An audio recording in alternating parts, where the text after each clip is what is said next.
Today, we're going to share a recording from our YouTube channel. If you haven't already, be sure to subscribe to the Consulting Success channel on YouTube.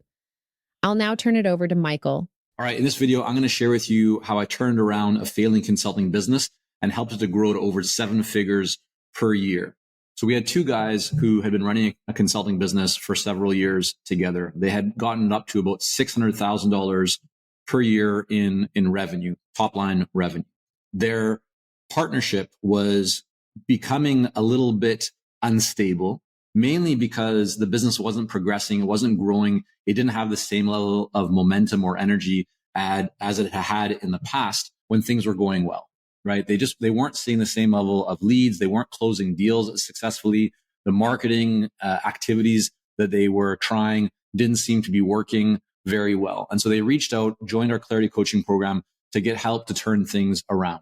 So what I'm going to do in this video is I'm going to take you through the steps that I took them through so that you can see and hopefully, look at your own business and figure out how you might be able to apply some of these practices and principles and ideas to increase the effectiveness and success and growth of your own consulting business.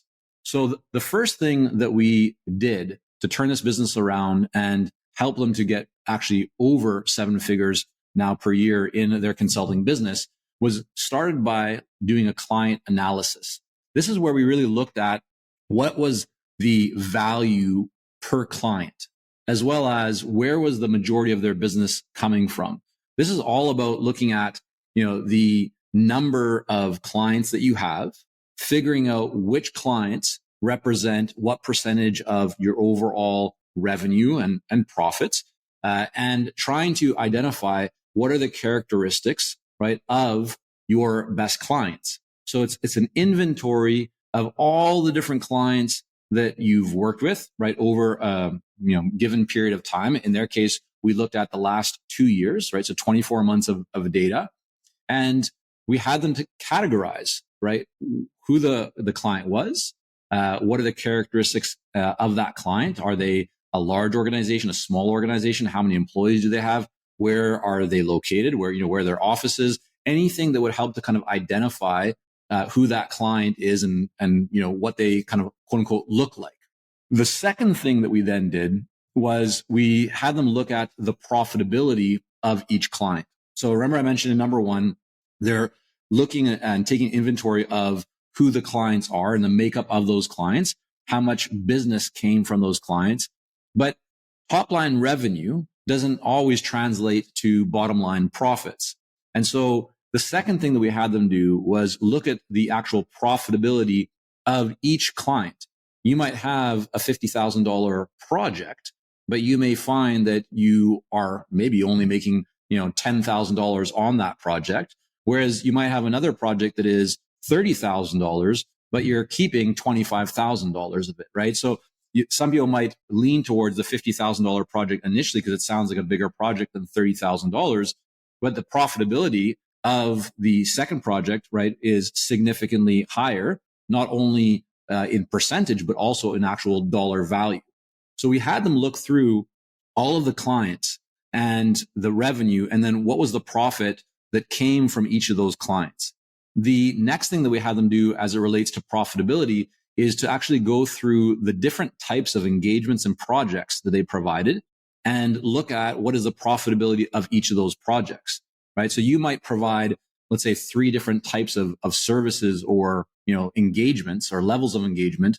And it's important to understand, well, what is the profitability of each of those projects, each of those types of projects, each of those engagements? And this will depend, or I should say there'll be different factors depending on whether it's just you as a solo consultant or whether you are the founder of a boutique firm and you have a team, you have maybe contractors, part-time, full-time. But what you want to, arrive at is a clear understanding of how profitable is each of our clients, as well as how profitable are the different types of projects that we have. So that was the second step.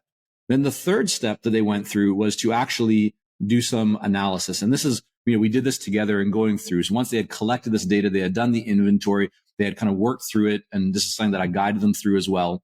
And we as a team here help them through. What we then do is we want to see, well, what is the data telling us, right? There's always a story inside of the data.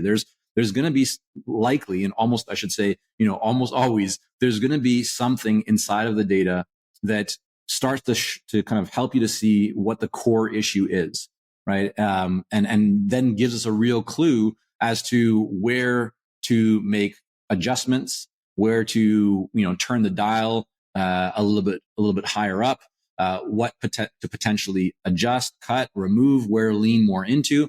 And so in their specific situation, what we actually found was that the vast majority of the revenue of the business was coming from larger companies.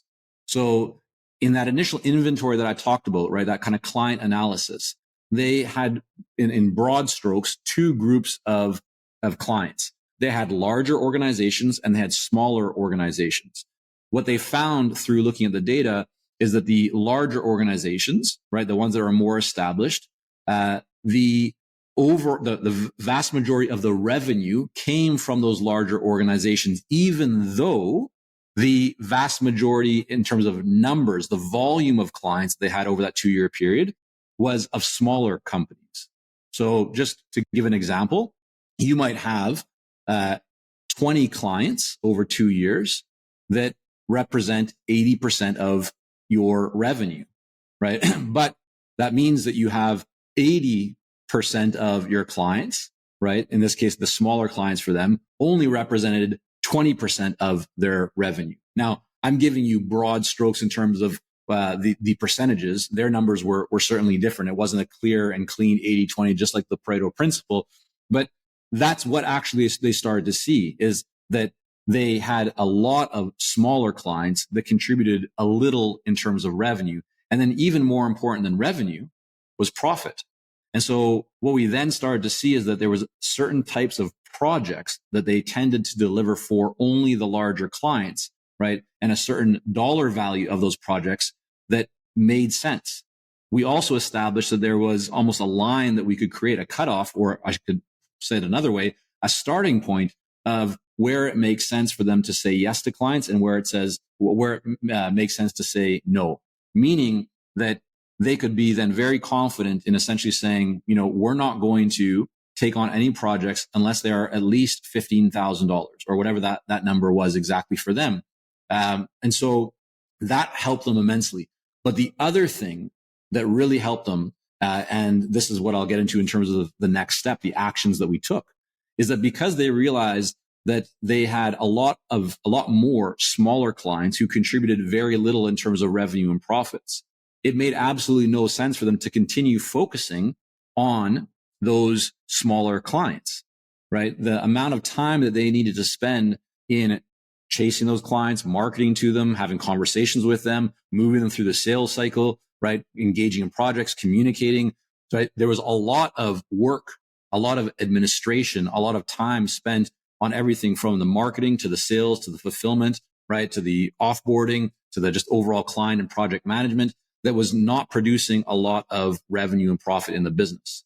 And so knowing that, now we get to the fourth part, which are the actions. So once we were clear on the analysis of what was going on, right, the big opportunities became very clear. And those opportunities were to establish that minimum project value.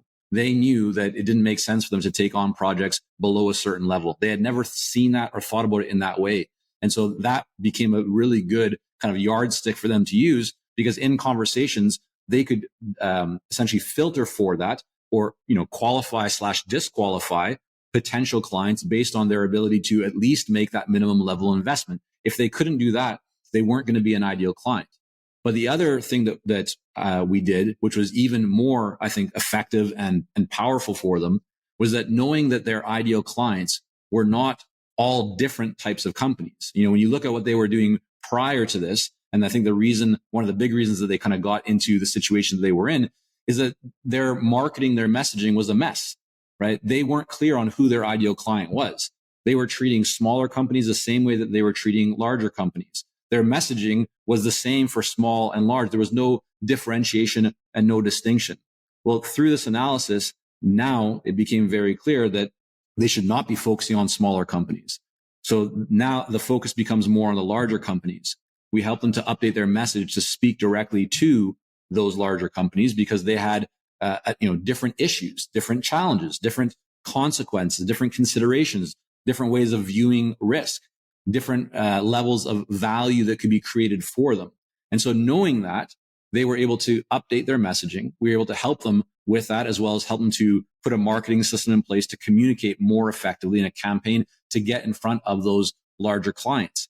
And so when you start to kind of, compound those things, clarity on the ideal client, messaging that resonates with the ideal client, marketing to that ideal client, right? And starting to have more conversations with that ideal client, you can see that prior, right, they had 20% of their revenue coming from, 80% of their revenue coming from 20%, right, of their clients. And now what we've done is opened that up significantly. And so now what they're finding is they have a much larger portion of their overall revenue coming from these larger clients. And because those larger clients are able to invest at a higher level, the average project value has increased significantly. And because we also saw, right, in the data and through this work that we did together, was that those larger clients and larger projects were also more profitable for them. Their profitability increased significantly. They're spending less time with smaller clients, less time with smaller revenue and smaller profit projects, and more time with those who are actually adding significant value and growth to their business. So fast forward to today, the two partners, right, in the firm are really working together. The energy is back. The momentum is building, right? They're making significantly more progress. They're clear on who to communicate to, who to focus on, and their business is now well over 7 figures. So that's one example of what to look for and how to kind of dissect and break down a potential business or a business that is potentially plateauing or even declining, and the things that you can look at, and I would encourage you to look at to see what optimizations, course corrections, adjustments, refinements you can make to improve your business and help it to grow and scale to that next level. Of course, if you're interested in learning more about how to grow your consulting business, head over to consultingsuccess.com or click on the link below this video and look into our Clarity Coaching program. Set up a call. We'd love to have a conversation with you to explore how we can help you to grow your consulting business.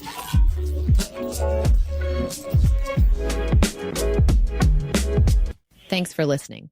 If you enjoyed this, you'll love all the free resources, case studies, and best practices at consultingsuccess.com.